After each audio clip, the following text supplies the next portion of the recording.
জোর করে গায়ের জোরে যদি 2 কোটি ভোট কাটতে না পারি তাহলে তো আমরা জিততে পারবো না।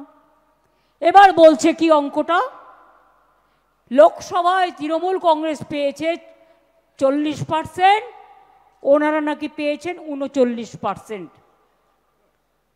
যতদূর আমার মনে পড়ছে, মন থেকে বলছি, ক্রস চেক করতে পারিনি, করে নেব পরে। 2004-এ আমি তৃণমূল কংগ্রেসের প্রার্থী হিসেবে 39% ভোট পেয়ে একা জিতেছিলাম বাংলায়, আর কেউ জেতেনি। তো আপনারা যদি মনে করেন 39% পেয়ে আপনি 294টা সিট জিতবেন, 2% 3% ভোট কেটে দিয়ে, মূর্খের স্বর্গে বাস করছেন। যারা আপনাকে ভোট দিত তারা আমাদের ভোট দেবে, কারণ এটা তাদের অস্তিত্বের ঠিকানা। ইসকো ঠিকানা চাইয়ে, ইসকো সিটিজেনশিপ চাইয়ে।